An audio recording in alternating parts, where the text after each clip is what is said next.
예, 오늘의 증시 브리핑 시작하겠습니다. 키워드 정리해보면 과매도권에서 반등이 나오긴 했는데 말 그대로 그냥 시도, 되게 약한 시도였죠. 보통 센 반등은 낙폭의 절반 정도를 복원해야 되는데 뭐 그 정도까지는 나오지 못하는 모습이었고, 그런데 어쨌든 연속 하락은 좀 멈칫하긴 했잖아요. 그러니까 소매 판매 호조에 대해서 좀 시각이 달랐습니다. 그리고 이제 금리 인하에 대해서도 좀 현실론들도 투자들이 좀 인식하기 시작했거든요.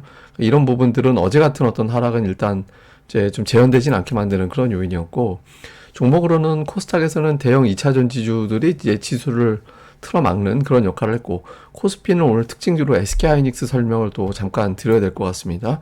근데 아직 이제 수급이 돌아오진 않았거든요. 외국인들 선물, 기관의 현물은 이제 돌아왔는데 외국인 투자자들의 매도가 아직까지는 깔끔하게, 어제 워낙 크게 매도한 뒤라서 중요했는데 이 부분이 깔끔하게 정리되지는 않았던 것 같습니다. 내용들을 보면 우선 이제 미국의 소매 판매 가지고 이것 때문에 미국의 국채 금리 올라가고 시장에서는 금리 인하가 어려워졌다, 뭐 이런 어떤 이야기들이 나오고 있잖아요. 근데 미국 증시도 그렇게 심하게 빠지진 않았고 국채 금리도 굉장히 세게 올라가진 않았거든요. 그 이유는 부정적인 요인은 소비가 강하기 때문에 3월에 금리를 못 내릴 거야. 이거는 분명히 이제 부정적인 요인이 됩니다.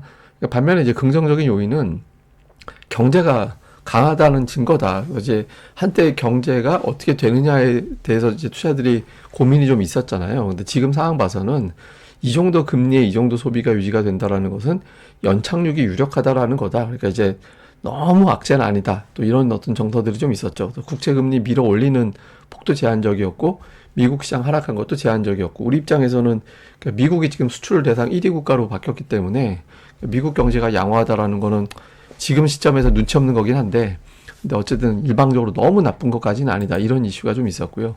또 하나는 이제 금리 전망인데, 뭐 1월 FOMC야 뭐 당연히 이제 동결로 보고 있는 상태인데 3월은 한때 80% 이상이 금리를 내릴 것이다라는 비율이었다가 지금 60% 정도로 바뀌어 있거든요. 근데 이게 어떤 차이가 있냐면, 우리가 착각하고 있는 게 연준이 금리를 안 내리겠다라는 게 아니에요.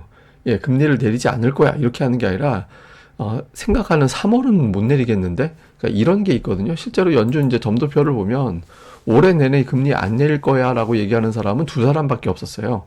예, 한 번, 두 번, 세 번, 네 번, 심지어는 6번 내리겠다라는 사람도 연준 내에서는 그런 인사가 있었거든요.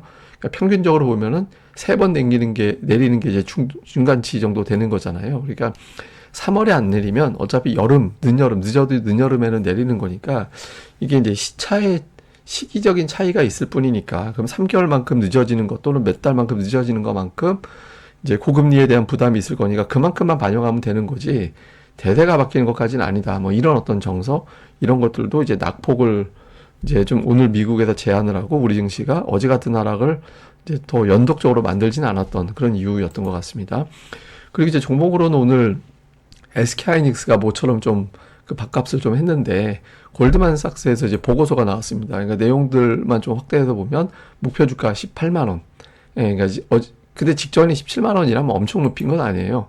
근데 이제 18만 원으로 높였는데 내용이, 그러니까 제품 가격 올라가고 있고 메모리 가격 올라가고 있고 HBM이 호조세를 보이고 있다. 그리고 이제 AI 시장이 호조를 보이고 있어서 거기에 따른 수혜가 될 수 있고, 그래서 실적 전망치를 상향한다라고 하면서 이제 여러 가지 우려 요인을 좀 과하게 반영한 주가 아닌가? 그러니까 이렇게 이제 평가를 했죠. 그래서 그 한때 이게 왜 중요하냐면, 삼성전자 어닝 쇼크 이후에 실적 전체를 하향 조정해야 되는 상황이 연출되는 거 아닌가? 그러니까 이런 걱정이 좀 있었거든요. 근데 이제 골드만삭스 이 보고서로 그건 이제 삼성전자에 국한된 거고 하이닉스에 대한 전망은 그렇게 바꿀 필요가 없다, 그러니까 이렇게 이제 평가가 됐고, 요게 이제 시장에서는 빠지면 조금 담아도 되겠는데 이런 어떤 이제 약간의 어떤 매수를 유발을 하는 그런 이유로 작동을 했습니다. 그리고 이제 갑자기 막판에 지수가 한번 훅 밀렸잖아요. 그 파키스탄이 이제 이란 안에 있는 데를 이제 공습을 했다라는 거예요. 근데 이게 이제 조금 사연이 있는 게, 먼저 이제 파키스탄 영토에 있는 그러니까 서로 반 정부 이제 단체, 무장단체, 이런 것들이 양쪽 영토에 있거든요. 이란이 먼저 공격을 했고, 그러니까 이란 입장에서는 자기네들 반정부 단체 지역을 그 기지를 공격한 거야, 이런 주장이고, 파키스탄은 민간인 다쳤는데, 민간인이 죽었는데, 그러니까 우리도 공격해야지라고 해가지고 이제 맞보복을 한 건데, 이게 이제 지금은 서로 이제 무장단체, 반정부 무장단체를 향한 거라고 하지만 저게 이제 커지면 전쟁 나는 거잖아요. 그래서 아 이게 중동 안 그래도 힘든데 여기까지 뭐 이런 걱정을 유발을 하면서 갑자기 픽텍이 급등을 하고 지수는 쭉 빠지고 오후 들어서 이제 그런 현상이 좀 초래가 됐죠. 어쨌든 요거는 이제 조금 뭐 전개되는 과정은 좀 봐야 될 것 같고, 그 다음에 이제 삼성전자가 이제 AI 폰 얘기 나왔죠. 삼성 저기 갤럭시 폰 새롭게 공개를 하면서 AI 폰 시대를 열었다. 이게 어떤 승부수가 되지 않을까? 이게 이제 교체를 좀 수요를 자극할 가능성도 있다라는 식의 어떤 분석이 나오고 있거든요. 그래서 이제 목요일은 위클리, 아니, 전 우리나라 위클리만 게 왜 만들었는지 모르겠는데, 어쨌든 위클리 이제 영향도 있고 해서 삼성전자가 그렇게 활발하게 반응하지는 않았는데, 이제 금요일 이후에 이제 어떤 반응이 나오는지 좀 볼 필요가 있고요. 그리고 아시아 증시가 오늘 조금 주춤한 이유로, 저기 이제 블룸버그하고 로이터 시황을 보면 전부 중국을 꼽아요.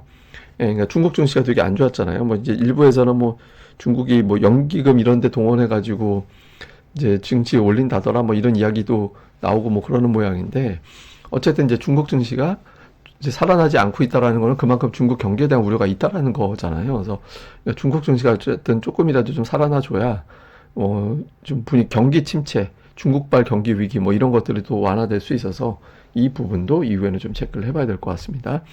그 다음에 이제 수급에서는 이 추이가 제일 중요한 것 같아요. 그러니까 외국인 투자자들의 선물, 기관 투자자들의 현물, 이게 되게 중요한데, 뭐 미묘한 변화는 있습니다. 그러니까 외국인들 선물은 일단 이제 연속적으로 쭉 때려 내리다가 일단 좀 멈칫하는 이제 그런 모습을 좀 보였고, 기관의 현물은 일단 이제 매도세가 좀 진정되는 그런 모습들이 나타나고 있거든요. 근데 이건 뭐 이제 하루 이틀 가지고는 이제 모르는 거고, 여기서 진짜 외국인들이 하루 정도 세게 매수를 붙여버리면, 그러면 이제 하다가 이제 쟤들 돌아서는구나 이렇게 이제 판단이 되는 거거든요. 근데 이제 아직은 좀 눈치 보는 것 같아요. 아직은 외국인들이 돌아섰는지 기관들이 이제 매도 다 한 건지, 이거는 이제 뭐 그 연말 이후에 들어왔던 그 물량을 털어내는 과정이었다라고 보고, 그것 때문에 저는 우리 증시가 유난하게 더 빠졌다고 보는 편이거든요. 그래서 요것만 좀 해결이 되면 일정 수준은 지수가 좀 복원할 수 있는 계기가 좀 될 겁니다. 그래서 오늘 약간의 변화 조짐은 있었다 정도, 이걸 좀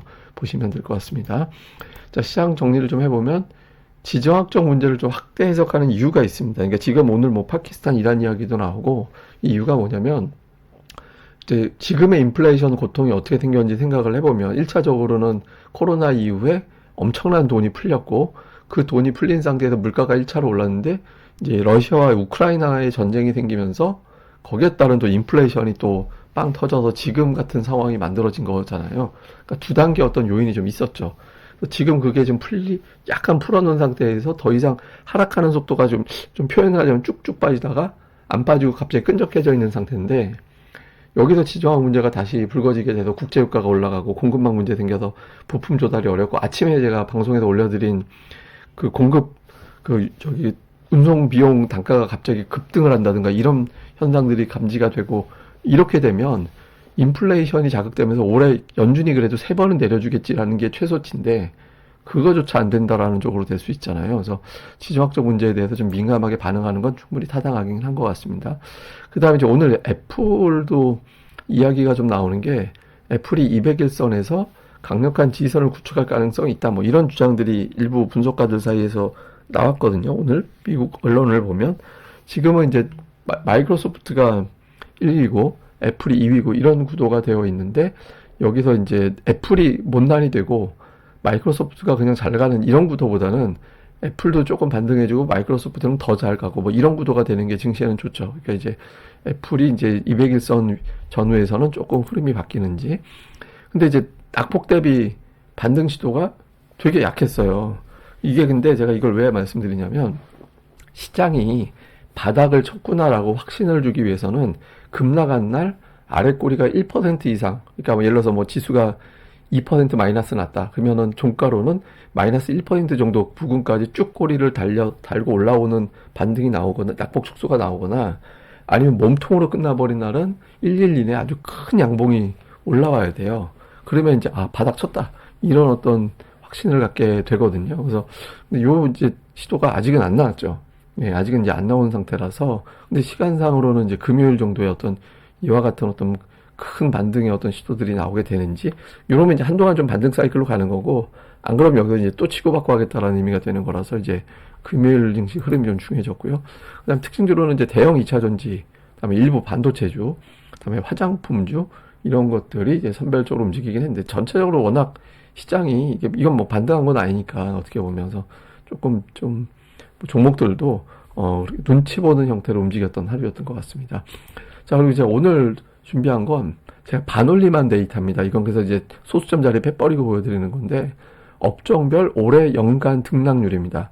코스피가 보면 코스피, 코스닥, 다음에 이제 대중소로 쪼개서 보면 되게 독특한 게 나오죠. 369예요, 369. 예, 그러니까 369 대형주 마이너스 9%인데 소형주는 마이너스 3%고 코스닥은 대형주가 마이너스 6%인데 소형주는 그러니까 정확하게 마이너스 0.3% 정도 됩니다. 근데 이제 제가 이제 마이너스라고 표기를 했는데 이게 어떤 의미냐면 연초의 하락이라는 게 사실 금리 인하 뭐 이런 긴축 어려움 뭐 이런 거면 사실 중소형주가 더 크게 다쳐야 돼요.